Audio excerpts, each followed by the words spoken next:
Senhoras, bom dia a todos, é um prazer estar aqui. Eu quero agradecer ao convite para participar dessa Semana Teológica. Quero cumprimentar o diretor do ITESP, Dr. Antônio Carlos Souza, pelo convite também, a todos os alunos e alunas do meu querido Mosteiro de São Bento e do ITESP, e bem como todos os demais ouvintes da manhã de hoje, esta que vai ser a última manhã da nossa Semana Teológica. Quero agradecer também ao presidente do DA, o organizador desta Semana Teológica, a Sua Excelência Adalberto Marques. Esta sexta-feira, na qual fui convidado, deveria encerrar uma semana de reflexão teológica. Mas me foi dado um tema extremamente complexo, um tema que a teologia não tem fim. Portanto, hoje termina a semana, mas não termina a nossa reflexão. Praticamente hoje ela começa. Essa reflexão será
Tá.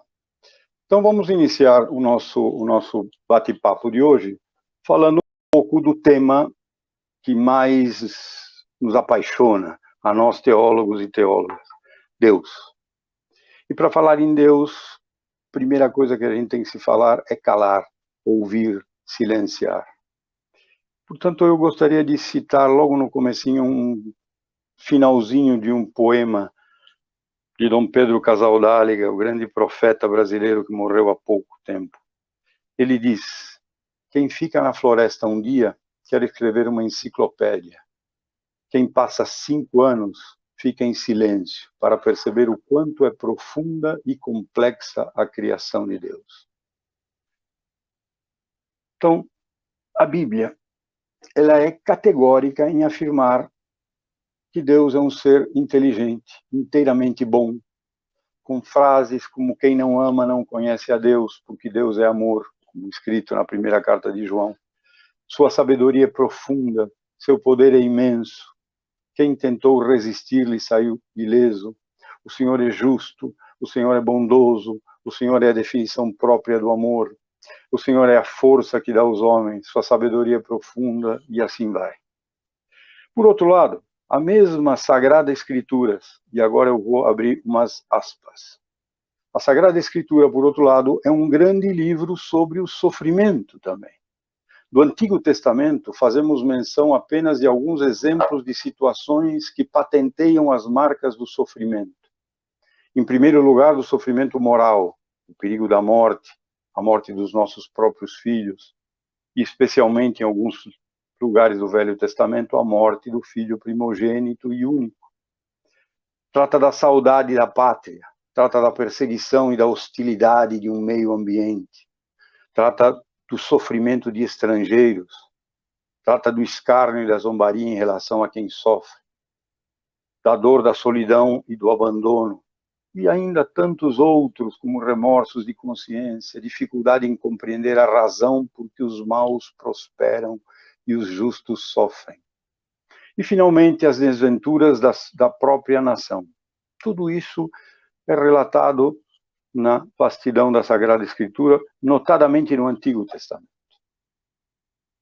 Esse texto que eu acabei de ler, fecho as aspas agora, e coloquei entre aspas propositalmente, é parte da carta apostólica Salvifici Dolores de João Paulo II. Ela foi escrita em 11 de fevereiro de 1984. Mas se nós ouvirmos atentamente esse trecho, entre aspas, nós percebemos num primeiro momento que parece que eu estava descrevendo características presentes das sociedades atuais, do Brasil de hoje. Mas as inscrições acima se referem às características da sociedade de 2, 3, 4 mil anos atrás. Parece triste, conclusão, que o sofrimento, causas e consequências, infelizmente, se repetem na história. Epicuro, um filósofo grego do período helenístico, 300 anos antes de Cristo, propunha, aspas, ou Deus quer eliminar o mal do mundo e não pode, ou pode e não quer fazê-lo, ou não pode e nem quer fazê-lo. Se ele quer eliminar o mundo e não pode, então ele não é onipotente. Se ele pode e não quer, então não nos ama. Se ele não quer e não pode, então, além de impotente, ele é mau. Mas se quer e se pode, e nesta última alternativa é a única que surge a pergunta, de onde vem então o mal e por que Deus não o elimina de uma vez por todas? Percebam que essa frase vem lá de trás, antes mesmo dos grandes filósofos, lá em Epicuro, lá no período helenístico. Se a gente cair para a Idade Média, com o grande Boécio, filósofo, poeta e teólogo, uma profunda influência na filosofia cristã na época medieval, ele já questionava, se Deus existe, então de onde vem o mal? E se Deus não existe, de onde vem o bem? Essas questões do problema do mal e do sofrimento humano também criaram expressões na literatura universal, leiga, fora do meio eclesiástico, fora do meio teológico.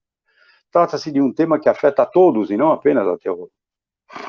Autores como Dostoiévski, nos grandes livros Irmãos Karamazov ou Crime e Castigo, tocam profundamente o problema do sofrimento em confronto com um Deus tido, suposto, anunciado como um Deus de amor.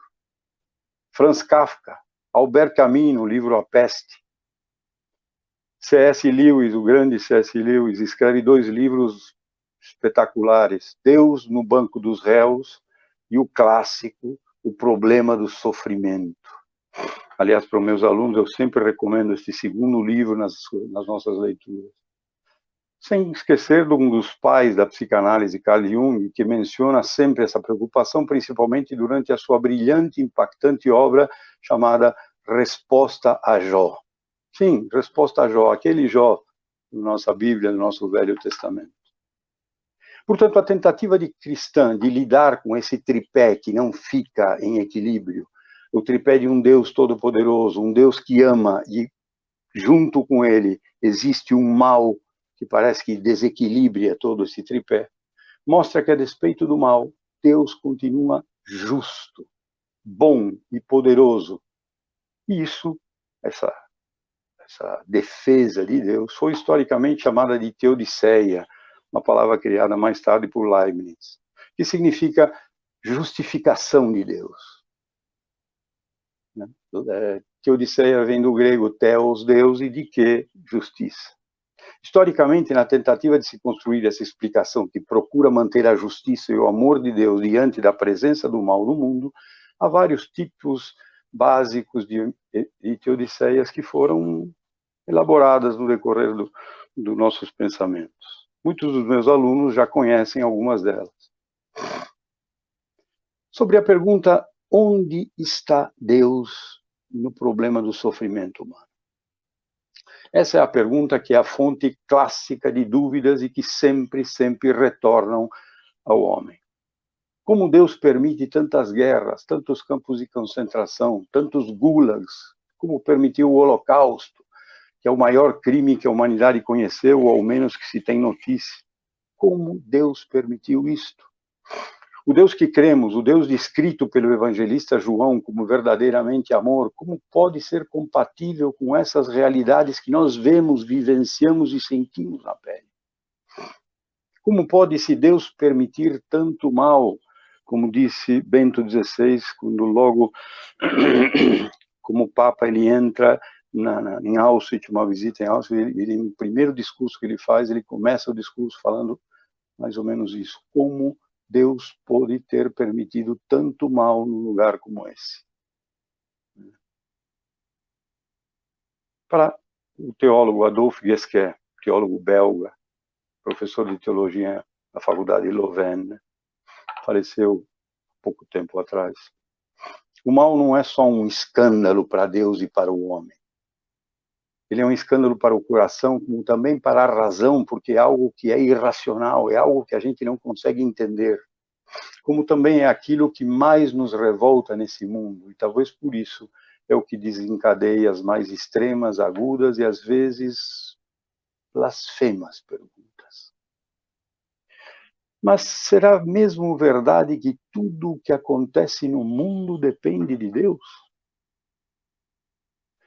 E é isto que nós vamos começar a levantar agora. Será mesmo verdade que tudo o que acontece depende só dele? Foi assim e terá sido assim em todos os momentos da história, de todas as nações, em todas as catástrofes, em todos os genocídios? Será que foi culpa de Deus? Ou nossa terrível questão de mal, Deus não será, de certa forma, crucificado novamente? Será que nessa questão terrível do mal que nos choca, que nos agride, que nos revolta, será que nós não colocamos novamente Jesus como o ecce homo, flagelado, atado, com a coroa de espinhos perante uma multidão hostil? Nós. E que ele aceita que primeiro sobre ele chovam os golpes, as críticas. E indo até mais longe, será que nós não o colocamos como o ecce homo, não chega a esse ponto de sugerir que o homem, nessa necessidade de culpar, tem o direito de culpar e esbofetear um Deus inocente? E talvez não seja justamente por isso que ele está aí, para ser julgado e para sofrer pelos pecados, uma vez por todas, do justo pelos injustos, para que dessa forma possa nos conduzir a Deus.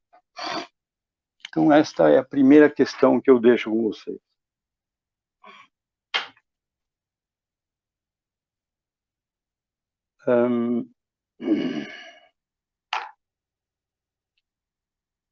Por outro lado, se usamos e acreditamos a ideia do livre-arbítrio, tão debatida desde Agostinho com os pelagianos lá no século IV, ou com Erasmo de Roterdã e Lutero no século XVI, será que Deus não nos coloca um fardo demasiadamente pesado sobre os ombros dos seres humanos tão limitados que somos? Será que nós, na nossa liberdade que Ele nos dá, temos consciência da dimensão que causa o pecado que nós cometemos? Quanto pecado que nós cometemos que depois percebemos a dimensão enorme do mal que aquilo gerou?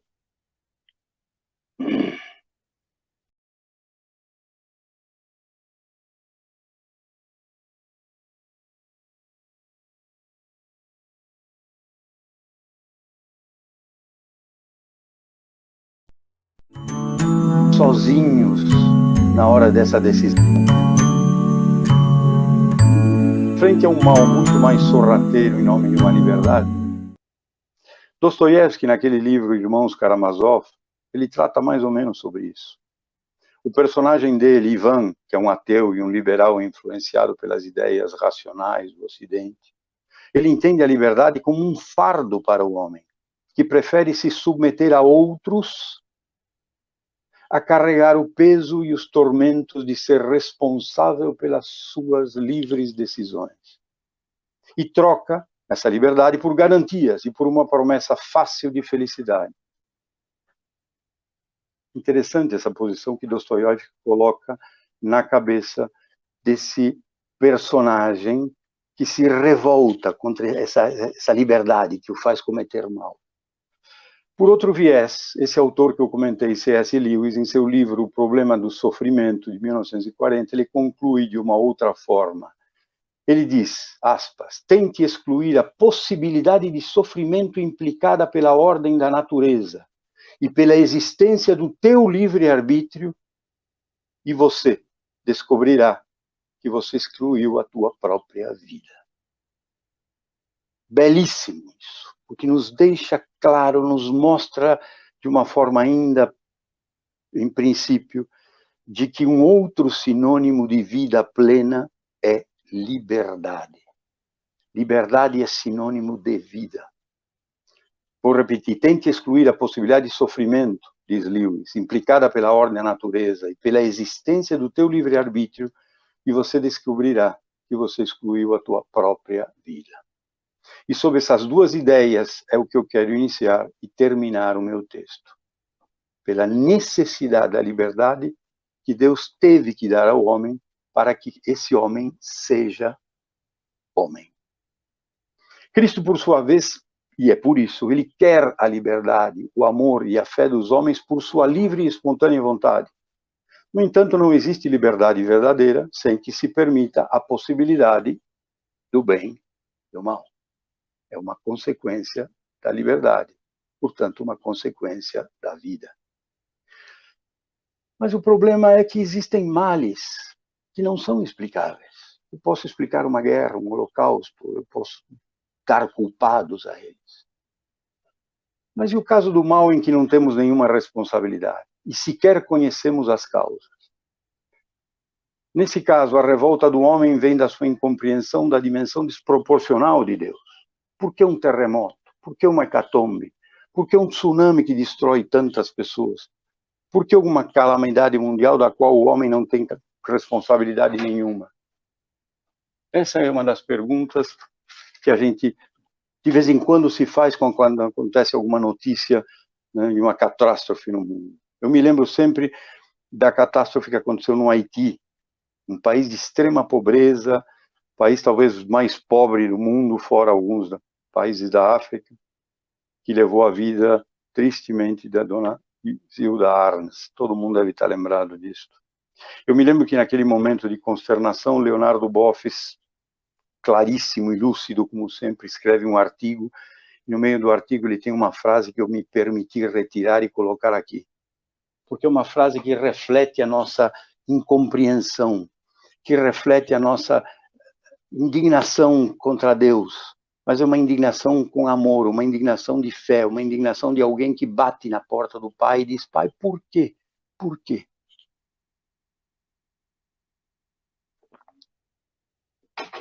Eu vou ler esse trechinho de Boff, que é belíssimo. Aspas. Mas há também um sofrimento profundo e dilacerante nas pessoas de fé, que proclamam que Deus é Pai e Mãe de bondade e de amor.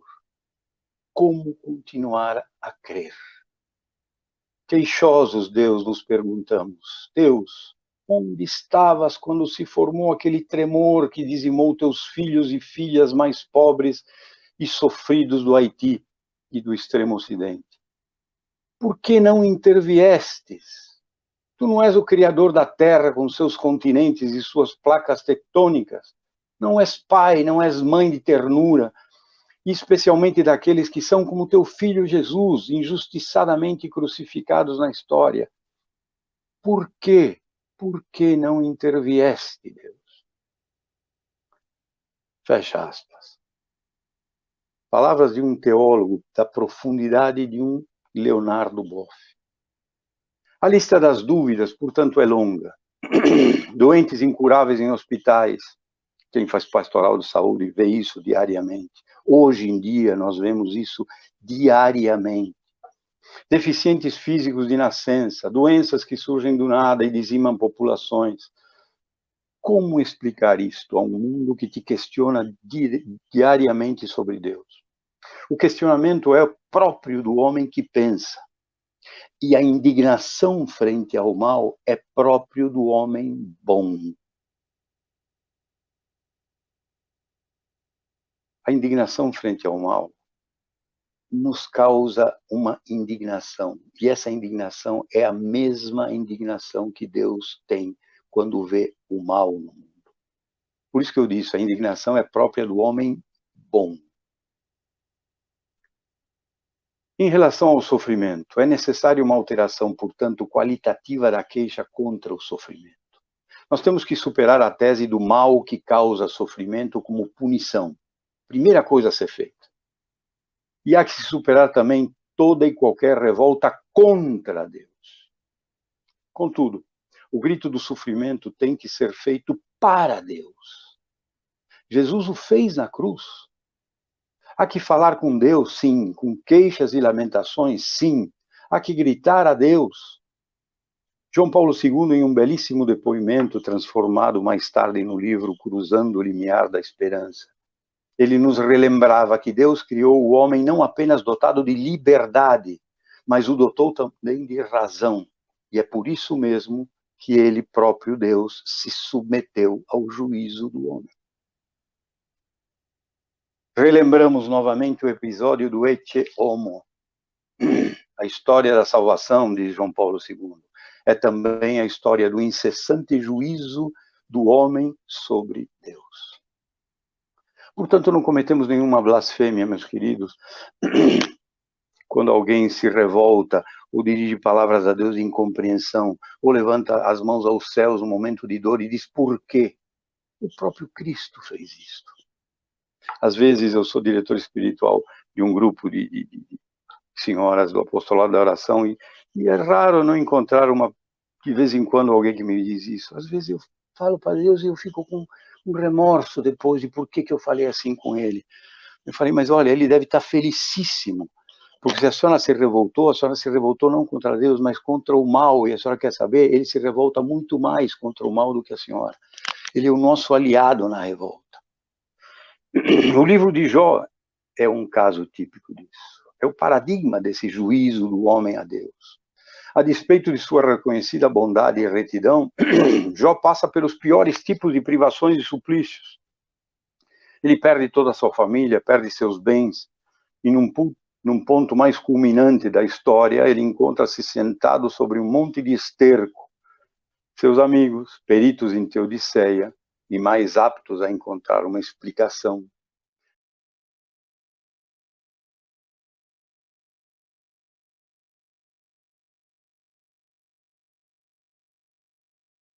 de Deus, porque ele se conhece como justo. Ele efetivamente tem consciência de não ter merecido esse castigo. Jó não é culpado, só não entende o porquê. Mas Deus responde ao chamado de Jó, lhe devolvendo toda a fortuna, a terra, as graças, a bênção. Mas não responde às suas perguntas. O livro não responde porque o justo sofre, mas apresenta o sofrimento humano de uma forma realista, sem negá-lo. O seu sofrimento é o de um inocente, deve ser aceito como um mistério, a não ser que se aceite fundamentalista, né, se aceite que tenha se tratado de uma espécie de aposta entre Deus e o diabo, que obviamente não é o nosso caso aqui.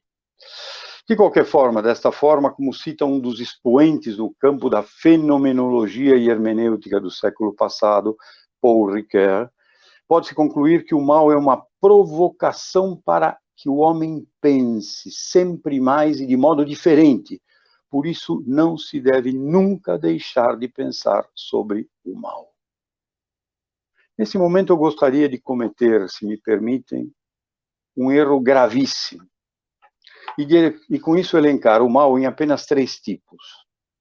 Eu peço que me perdoem, meus queridos colegas de magistério, teólogos, mas acredito que, em nome do tempo reduzido que eu tenho e da profundidade do tema, eu posso me permitir esse deslize de simplificação. Vou me elencar 3 tipos de mal. O primeiro eu diria que é o mal que não sei de onde vem. Consequentemente, eu não posso atribuir-lhe culpados, que é a primeira coisa que o ser humano quer, é atribuir culpados quando acontece algo. Então, o primeiro mal é aquele que não sei de onde vem, não tem culpados, mas tem cura, tem assistência, tem ajuda. Ele coloca o homem no mesmo caminho do Cristo, no dever de causar o encontro de Deus com o homem de modo particular no caminho do seu sofrimento. É ali que o homem deve se encontrar com aquele que precisa, aquele que sofre. Fazendo juntamente com ele a experiência da misericórdia. Como nas palavras de Jesus ao término da palavra do bom samaritano, vai e faz o mesmo. É em tal encontro que o homem, aspas, se torna o caminho do povo de Deus, da própria Igreja de Cristo, fecha aspas, João Paulo II, Salvifici Dolores. É este um dos caminhos mais importantes. Vejamos o caso já citado do Haiti. Então, se a gente conhece o Haiti, foi no Haiti, ouviu depoimentos de pessoas da igreja nossa, católica, ou de outras, que largavam tudo que tinham aqui e iam lá ajudar as pessoas do Haiti. Levavam dinheiro, levavam carro, levavam a si próprios, abandonaram a sua vida, abandonaram suas pastorais, iam para lá, padres, missionários, que foram. Você descia no Haiti, você via centenas de pessoas. De vez em quando você lê alguma coisa de Madre Teresa de Calcutá, e me dá, às vezes, um pouco de orgulho da minha igreja, porque eu olho para as coisas que essa igreja fez no Haiti, na África, em tantos outros lugares, e eu vejo quantas centenas de milhares de Madres Teresas de Calcutá, de Irmãs Dulces, que a nossa igreja produz diariamente. Diariamente. Em um depoimento, na época, um sacerdote disse a um jornal, aspas, a chegada da igreja significou o acesso a provisões básicas em lugares remotos do Haiti, que foram totalmente esquecidos pelo governo. Uma escola que passa a funcionar no prédio da igreja durante a semana após as celebrações. Um veículo de emergência para o transporte de enfermos aos hospitais e uma conexão com o mundo exterior. Para milhares de pequenas comunidades do Haiti dizimadas pelo desastre natural, o sacerdote e a igreja representam a alma e a esperança que lhes foi roubada pela tragédia. Vai e faz o mesmo. Vai e faz o mesmo. Por que esse homem está ferido? Não sei. Por que ele está machucado? Não sei. Mas ele está machucado, ele está ferido, ele está sofrendo. Vai e presta assistência para ele. Segundo mal, é o mal que eu sei de onde vem, que tem uma causa. E isso me obriga também a atender o sofredor, mas me obriga a mudar a causa desse sofrimento, aprofundando o que há de mais cristão no mundo, com o meu exemplo e com a minha fala, com o meu grito, um grito profético. Portanto, o aqui, aquele nosso famosa frase, o reino começa aqui, ainda não. O aqui se refere também à nossa responsabilidade diária de não gerar sofredores. E terceiro, é o mal que tem um culpado, que tem como pano de fundo pecaminoso ações pessoais, processos sociais na história do homem. E isso me obriga também a atender o sofredor, que agora leva o nome de injustiçado, e defendê-lo. Esses aspectos são melhor visualizados na teologia de tantos teólogos aqui da América Latina. Leonardo Boff, dentro da dinâmica do reino, fala muito bem sobre isso. Isso porque a evolução do conceito reino de Deus pode ser comparado ao seu processo de inserção pessoal e existencial nas questões centrais que nós vivemos há mais de 500 anos aqui na América Latina. Como o próprio Boff afirma no seu livro Jesus Cristo, o Libertador. Mas voltemos um pouco mais para a teologia, para depois a gente retomar esta discussão desses, aspas, três males. O filósofo Paul Ricoeur, ele sugere que, assim como Adão e Eva, nós descobrimos que a serpente sempre esteve no paraíso, que as suas origens são inexplicáveis, que a sua presença é um obscuro mistério dentro da história humana. Em nenhum momento se explica por que ela estava lá. Não importa como a chamemos, pecado original, alienação, angústia existencial, predisposição genética, pecado, não importa. Essa presença não nos deixa em paz com nós mesmos e com o nosso mundo. E mesmo que com grande sabedoria e paciência nós adquiramos algum nível de paz, é uma paz frágil, é um dom frágil. Por isso, nas questões apresentadas no início dessa conversa, encontramos a mais clássica e simples forma do ateísmo.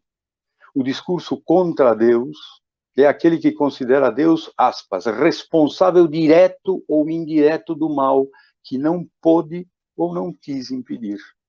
Portanto, Deus não existe ou não pode existir, a não ser que o consideremos mal, perverso ou inútil.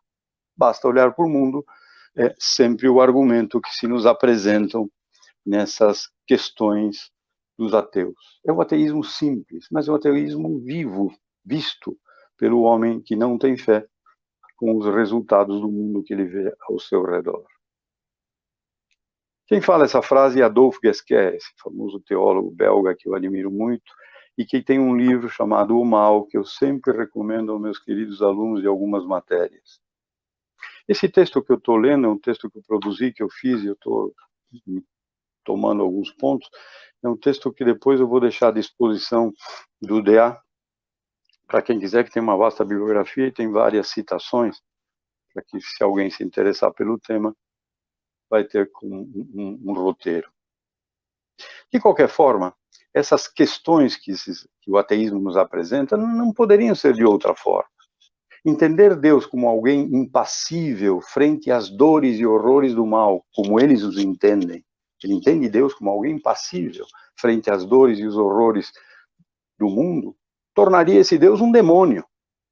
Colocá-lo como um todo-poderoso, indiferente, tornaria a existência humana impossível de ser suportada, pelo desamparo e pela angústia, pela solidão e pelo nada, que significa a não existência de Deus. Segundo Gasquet, esse discurso ateu é um grito de revolta que o homem usou para se expressar perante o escândalo do mal, mesmo correndo o risco de ser acusado de blasfêmia. Mas a blasfêmia, que muitas vezes se pronuncia como uma acusação, no fundo, é mais uma revolta contra o mal do que contra Deus. O ateísmo, ao recusar um Deus mau, faz crer que aceitaria um Deus bom. Daqui se conclui que o grito de um ateu não é tanto um grito contra a existência ou contra a bondade de Deus, quanto um grito contra um mundo que parece tornar impossível sustentar que existe um Deus que, de outra maneira, não teria sido rejeitado por eles.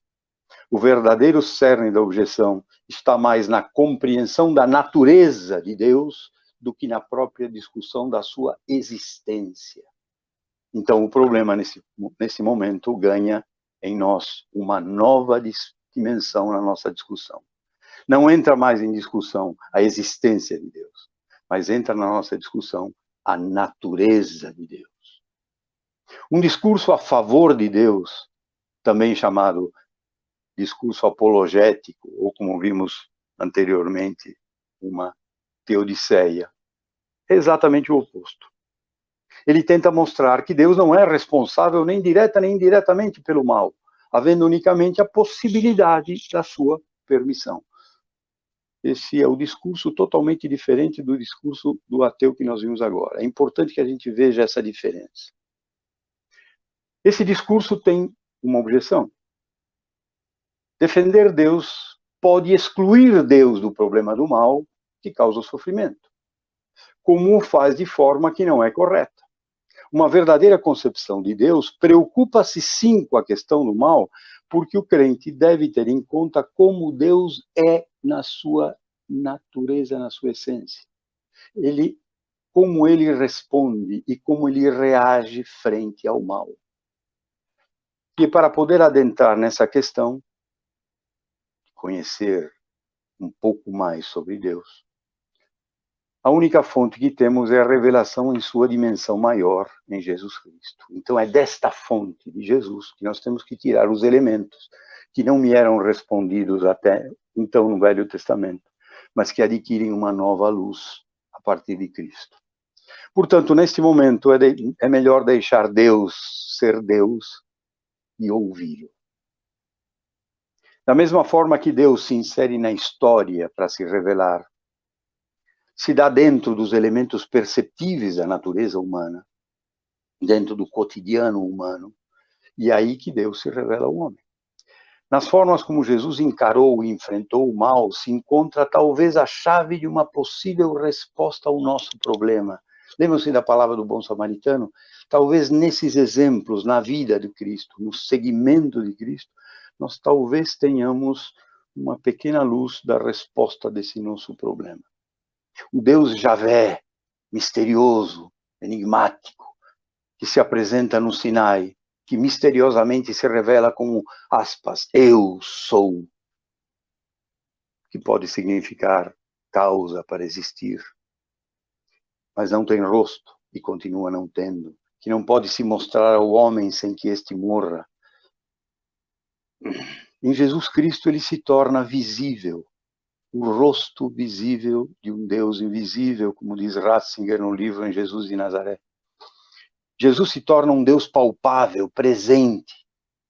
Jesus coloca predicados no eu sou do Pai, para se tornar presente e reconhecido naqueles predicados que nos abraçam, que convivem conosco no dia a dia. Do eu sou do Pai, ele se diz, eu sou o pão da vida. Eu sou a luz do mundo. Ele se qualifica no mundo. Eu sou a porta, eu sou a videira, eu sou a ressurreição e a vida. Eu sou o bom pastor. E quantos outros eu sou? Bastaria dizer, eu sou tudo isto que você tem do teu lado, que vive, que convive com você. Por isso que eu sou o Emanuel. Eu sou também o sofrimento que está do teu lado. Eu estou nele, com você. Eu sou. Jesus, na sua revelação, qualifica esse eu sou. Ele só retira o predicado uma vez, quando responde primeiramente à pergunta do sumo sacerdote: és tu o Cristo, o Filho do Deus bendito? E a resposta foi simplesmente: eu sou. O sumo sacerdote então rasga suas vestes, por se relembra das palavras que só Deus poderia falar, pronunciar, rasga suas vestes e acusa Jesus de blasfêmia. Jesus não coloca o predicado na sua resposta, eu sou, porque naquele momento é Deus que está sendo julgado e condenado. Na sua atividade, Cristo tornou-se incessantemente próximo do mundo e próximo do sofrimento humano. Passou fazendo o bem, em primeiro lugar para os que sofriam e os que esperavam ajuda. Curava doentes, consolava aflitos, dava de comer aos famintos, libertava os homens da surdez, da cegueira, da lepra, do demônio, de deficiências físicas. Por 3 vezes restituiu a vida a mortos. Era sensível a toda espécie de sofrimento humano, tanto do corpo quanto da alma. Justamente por esse motivo é que não se deve retirar Deus deste tipo de discurso do mal e do sofrimento. Porque foi dentro do mal e do sofrimento que ele entrou na história.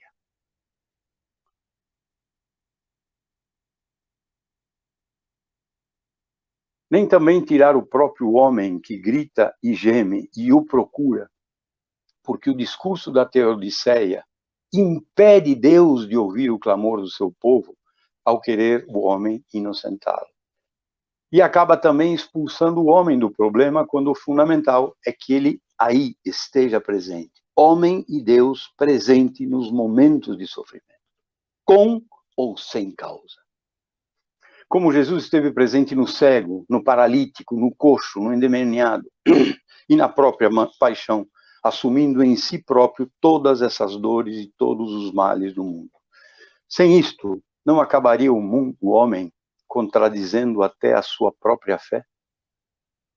Não contradiria a própria fé do homem se o homem se afastasse de Deus, não clamasse pela presença de Deus nesses momentos de sofrimento?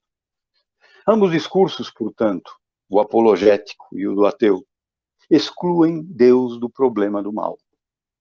O primeiro porque considera que Deus não existe, e o segundo porque considera que o problema do mal não diz respeito a Deus. Culpando,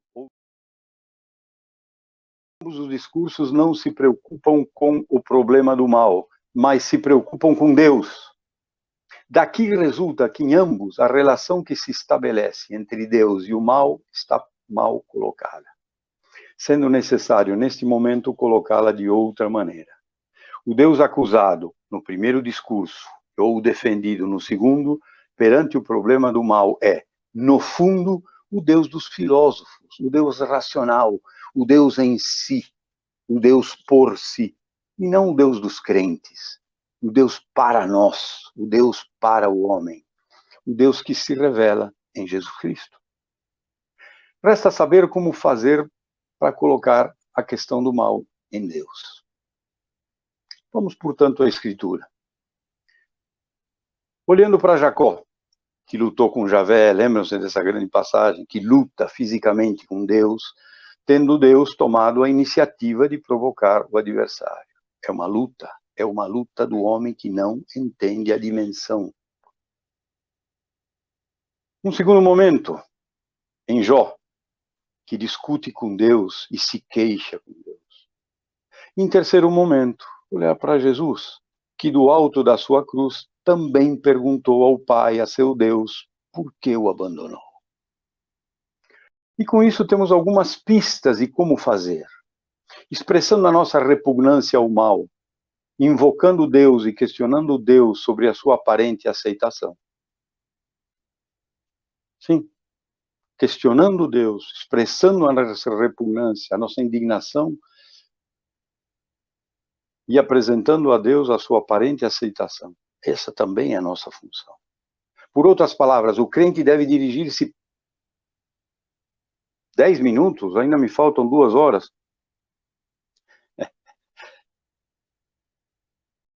Então,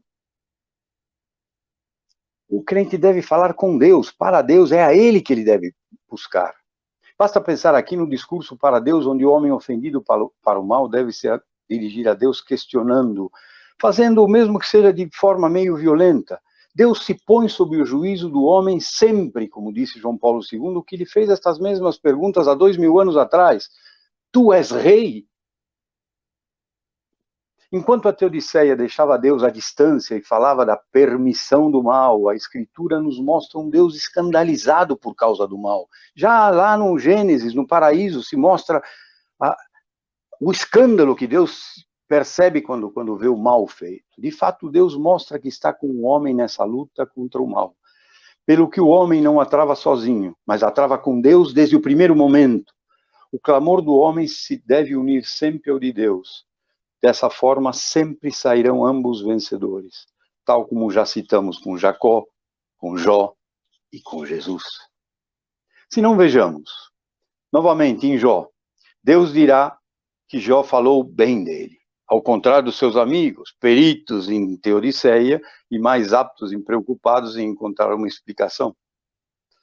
Em segundo, com Jacó, depois de ter reconhecido e admitido e até admirado a resistência de Jacó, Deus o chamará com um nome que santificará sua luta. Chamará ele de Israel, que significa porque tu lutaste com Deus. Portanto, uma luta com Deus não é necessariamente algo errado. Uma luta com Deus é confrontar-se com o teu mistério, é confrontar-se com aquele que você mais ama e pela nossa diferença, às vezes não o entendemos.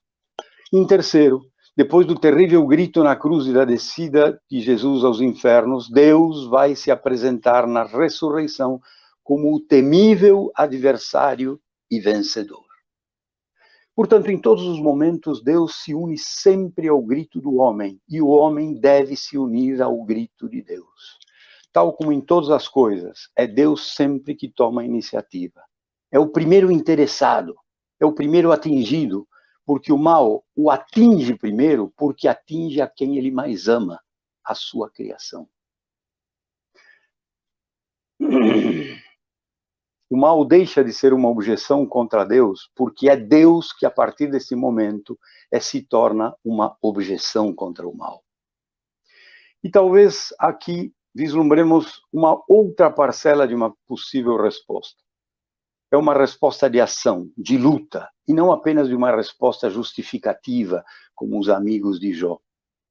Porque o mal é irracional, é inadmissível, ou seja, muitas vezes foge completamente da lógica racional humana. Contudo, esta única resposta possível perante o mal, a da luta contra ele, deve ser acompanhada da presença de Deus, de oração, de pedir a Deus que compartilhe desta injustiça. De fato, Deus, entristecido diante do mal, toma sempre partido das vítimas, tornando-se vítima com elas, colocando o seu poder nesse serviço e a esse serviço. Dom Pedro Casaldáliga, numa das suas últimas entrevistas, cita o pensamento do grande teólogo alemão Dietrich Bonhoeffer, mártir da Segunda Guerra Mundial. Aspas, ser cristão pode consistir hoje em dia em apenas 2 coisas: orar para ser justo com os homens, perdão, orar e ser justo com os homens, reconhecer a injustiça que lhe é praticada. Tudo o que dissermos e organizarmos em âmbito cristão deve ser verificado pela oração e pela justiça. Mostramos aqui a diferença entre este Deus, que carrega a dor de cada um que sofre, e daquele outro Deus que tolera, que permite o mal, o Deus dos teístas. Que diferença que existe. De fato, sendo Deus o absoluto, completamente inocente, porque está desligado de toda a cumplicidade do mal, só ele pode vencer o mal. A este propósito, talvez seja um dos sentidos mais profundos ao lado de outros, o dogma cristão do Cristo sem pecado. Por não ter nenhuma parte com o mal, é que Cristo pode, assim, suportar e tirar esse peso do mundo. O homem não é capaz de carregar esse peso. Assim sendo, quem afirma que o mal constitui uma objeção contra Deus está equivocado, porque é Deus quem constitui uma objeção contra o mal. E se ele não existisse, senhores, seria precisamente por causa do mal que ele teria que ser inventado. Porque se invoca, se clama, se deseja, se ama, para poder se descobrir um Deus que salva o homem desse mal irracional. Daí que o amor seja a mediação da salvação por excelência, porque é paixão, porque é excesso, porque é ausência de cálculo, é ausência de lógica humana. E é justamente isso que precisamos quando sofremos para combater esse mal. Além disso, enquanto o mal é destruição, aniquilação, desordem absoluta, o amor é o oposto. O amor é ordem, é recriação. Portanto, ligado ao domínio de Deus. Às vezes, na justiça humana, há um gosto de rigor, de vingança. Contudo, o amor necessita apenas da justiça, porque a justiça está sempre do lado da resposta das necessidades, e que, evidentemente, devem ser satisfeitas e respeitadas. Reformas, mudanças estruturais que permitam mudar essas situações sociais de injustiça, de sofrimento, de dor, só com a caridade de alguns poucos, isso não se altera. Eu sei que falta pouco, mas eu vou pedir um tempinho extra, porque senão eu não vou poder concluir. O tema é muito longo. Vamos falar um pouquinho rapidamente sobre o mal. Vários teólogos adentraram sobre esse tema, o mal, como nós já falamos alguns deles. Voltamos a citar Paul Ricoeur, que eu gosto muito. Uma causa principal do sofrimento, diz ele, é a violência exercida sobre o homem pelo homem.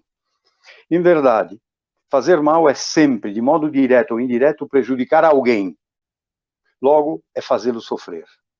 Na sua estrutura racional, dialógica, o mal cometido por um encontra sua réplica no mal sofrido pelo outro. E é neste ponto de interseção maior que o grito de lamentação é mais agudo. Quando o homem se sente vítima da maldade do homem. Mas o mal sofrido é sempre consequência de um mal moral? Esse discurso é contestado quando se observa que a presença do mal segue às vezes uma ordem arbitrária, indiscriminada e por vezes desproporcional. O livro de Jó mostrou isso. Jó, sem ter cometido pecado algum, sofre, havendo assim discordância entre o mal moral, o que ele cometeu, e o mal sofrido e merecido. Portanto, nesse ponto, Paul Ricoeur chega na conclusão que o mal continua sendo um mistério, um enigma a ser decifrado. A gnose considerava a existência de duas forças opostas, lembram-se, a do bem e a do mal, e tentou explicar de onde vem o mal, a partir de uma ideia de que as figuras do mal são envolvidas num princípio do mal. Ou seja, a gnose dá ao mal o estatuto de uma substância, de divindade, demiurgo, retirando a responsabilidade que o homem possa ter no mal e dando a responsabilidade a uma divindade, a uma substância. O discurso antignóstico, onde se destaca Agostinho, vai afirmar precisamente o contrário. O mal não pode ser entendido como substância. É sua visão exclusivamente moral do problema do mal. Para Agostinho, o mal entra no mundo através do ser humano, através da sua liberdade e da sua livre escolha. Mas não só de meramente, não foi apenas uma escolha individual, mas também fruto de uma escolha global histórica. Centrado na ação da vontade e no livre-arbítrio do homem, o discurso de Agostinho vai deixar de se interessar pela pergunta de onde vem o mal, para se debruçar na pergunta por que fazemos o mal. Chegando à seguinte conclusão: por um lado, a deficiência que existe na criatura em relação ao Criador, aquilo que nós falamos antes sobre o peso, né, de uma liberdade do qual que nós não temos conhecimento e noção da dimensão do pecado, permite que cada criatura se afaste do bem e se aproxime do mal, do nada. Por outro lado, o pecado, mais concretamente a má vontade, introduziu um nada, que Runner, no século passado, chama de mal, de nada, atingiu uma dimensão histórica e genética ao qual se lhe dá o nome de pecado original, em Agostinho, ou pecado de natureza, como Paul Ricoeur prefere chamá-lo, levando à conclusão de uma inculpação em massa do gênero humano. É um mal que nós herdamos, de certa forma, não tenho tanta culpa assim.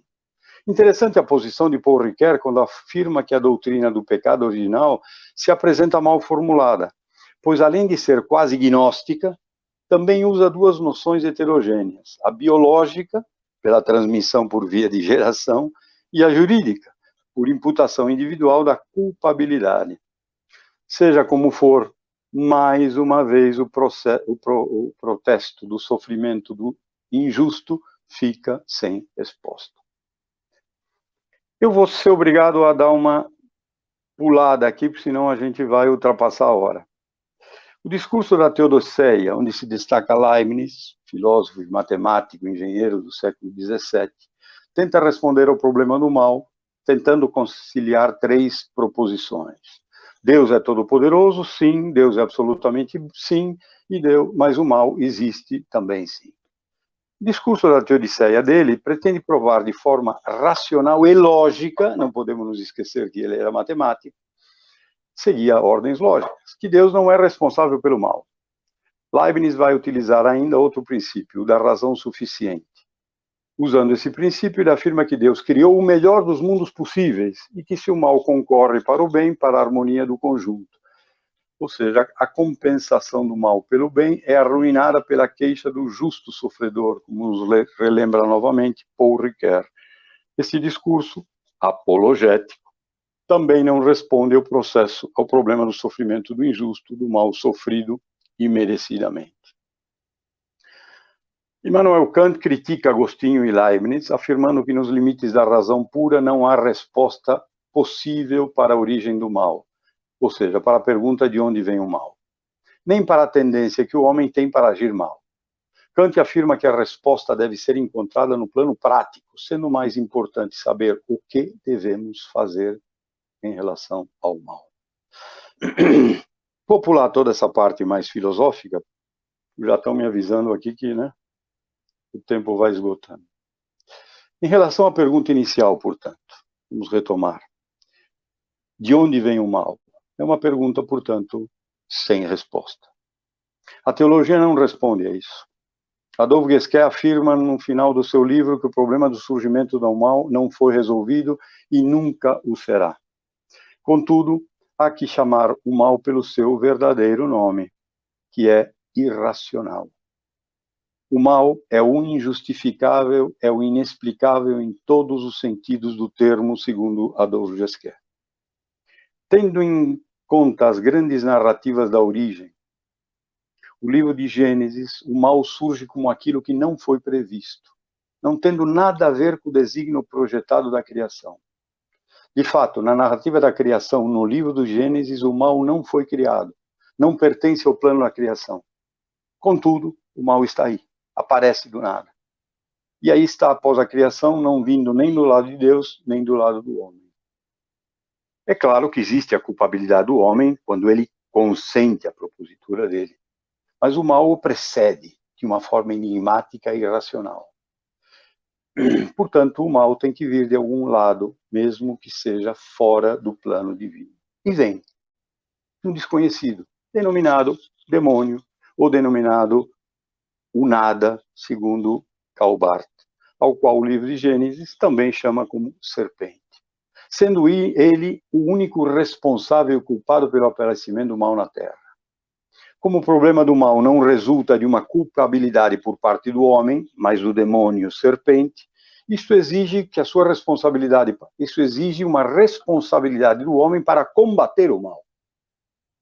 E aqui já se anuncia o princípio da salvação. Pois também o problema do mal não vem da parte de Deus, o homem pode e deve chamá-lo para vir ajudar nesse problema a partir do momento em que Deus foi requisitado, invocado, o homem não está mais sozinho nessa questão. Ao tirar o homem do paraíso, Deus não abandona o homem. Deus continua ao lado do homem, junto nos momentos de sofrimento, nos momentos de desamparo. Para Guesquet, isso fica muito claro.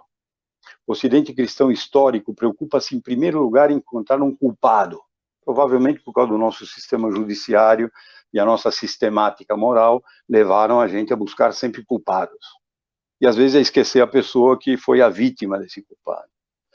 Ora, o Evangelho mostra um interesse maior pela vítima do que pelo culpado. De acordo com o Evangelho de João, Jesus viu um homem que era cego de nascença. Seus discípulos lhe perguntaram: Mestre, quem pecou para que este homem nascesse cego? Foi ele? Foram seus pais? Isso baseado na tradição judaica, de que quando alguma criança nascia defeituosa era por castigo de pecados cometidos pelas gerações passadas. Então, quem pecou? Ele, que acabou de nascer cego? Não pode ter sido. Quem pecou? Foram os pais. Mas aí, por que ele paga pelo pecado do pai? Jesus não nos dá as causas, Jesus não nos responde, não entra nessa discussão. Ele apenas o cura. Ele apenas o cura. O liberta como prova da ação de Deus sobre o mal. Respondendo: nem ele pecou e nem seus pais, mas isto se deu para que as obras de Deus nele sejam manifestadas. E agora que me interessa. Ele continua dizendo: mas isso se deu para que as obras de Deus sejam nele manifestadas. É necessário que façamos as obras daquele. Façamos, ele usa o plural. Ele está te chamando para fazer o mesmo que ele fez.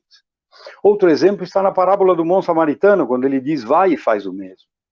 A preocupação maior foi com o inocente que sofreu um mal imerecido. Essa deve ser sempre a prioridade evangélica. Como aconteceu no Haiti, como acontecem com as milhares de Madres Teresas de Calcutá que eu assinalei antes. E se for necessário julgar, isto é, condenar, façamos-lo também, já que é preciso, mas sempre tendo em vista a ideia de salvar, curar, tirar o sofrimento de quem recebe o mal e o sofrimento também de quem faz o mal. Nunca, nunca, nunca devemos julgar e condenar por outras razões que não sejam essas. Conforme nos referimos anteriormente, o homem entra no mal por consentimento, o que significa que também há culpa nesta adesão do homem como algo que lhe vem de fora.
que há no mundo. Se a violência do homem sobre o homem diminuir, muito do mal, se não mesmo todo, irá diminuir. Só vou terminar, mas o microfone está aberto. Tem algum microfone aberto? Já estou terminando. Para Gesquel, o problema do mal não resulta de uma culpabilidade, em primeiro grau. É o demônio a quem pertence essa culpa. Contudo, isso não isenta o homem da responsabilidade, pois o homem consente no pecado, consente no mal, devido à sua liberdade.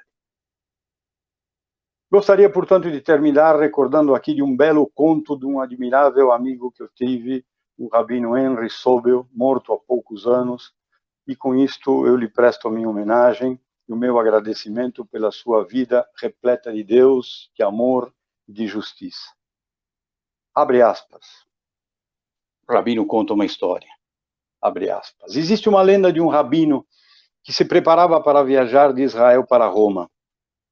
Na noite anterior à sua partida, ele teve um sonho no qual viu um mendigo esfarrapado, sentado às portas de Roma.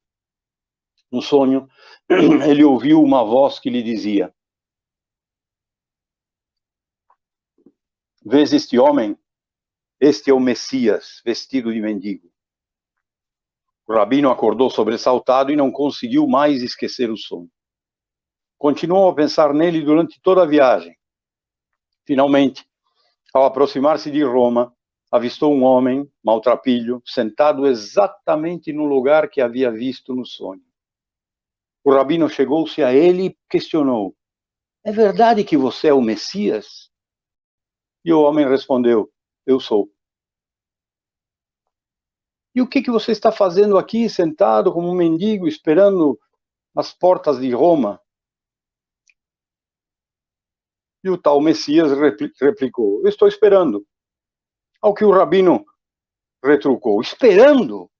Num mundo tão cheio de misérias, ódio, guerra, num mundo onde o povo de Israel está disperso e oprimido, num mundo onde existem crianças famintas, você está aqui sentado esperando? Messias, pelo amor de Deus, o que é que você está esperando?" E o Messias calmamente olha para ele e lhe responde: "Tenho esperado por você para poder lhe perguntar, em nome de Deus, o que é que você está esperando?" Ao olhar para o nosso país hoje, eu me lembro desse conto do Henry Sobel. Eu me lembro para trás na história e eu vejo as grandes guerras, as escravidões, os campos de concentração e tantos genocídios, e com isso nos deveríamos perguntar onde estava o homem, não onde estava Deus. Onde estavam os advogados, os juízes, os médicos, os cristãos? Se os advogados nesses genocídios, nesses campos de concentração, no Brasil de hoje, se os advogados tivessem dignidade pela profissão e lutado por ela, se os juízes tivessem defendido a justiça, se os médicos tivessem se importado com a vida humana, se os políticos tivessem compromisso com os mais necessitados, não haveria necessidade de perguntar mais tarde o que houve com Deus. Onde estava Deus? Em cada injustiça cometida, em cada microfone aberto, em cada injustiça cometida ou sofrimento impingido a outra pessoa, a culpa se divide sempre entre os que causam e os que se calam, e não gritam por justiça, por amor e por misericórdia. São ambos cúmplices do mal. Na sentença final da condenação de Jesus, na presença de Pilatos, naquela manhã, ouviram-se apenas os gritos Barrabás, Barrabás, daqueles que não conheceram Jesus. Mas não foram eles a minoria que o condenaram. Tampouco foram os judeus ou os romanos que o condenaram, porque inimigos de Jesus sempre os haverá. Quem condenou Jesus à cruz naquela manhã, como condenam todos os injustiçados, foram aqueles que o viram, creram nele, o experimentaram e se calaram e deixaram que os outros que gritavam Barrabás fossem ouvidos. Muito obrigado a todos pela paciência, desculpem ter ultrapassado o tempo, mas e ainda assim tive que resumir, porque o tema é muito longo. Muito obrigado a todos. todos. Maldonado, é com o senhor.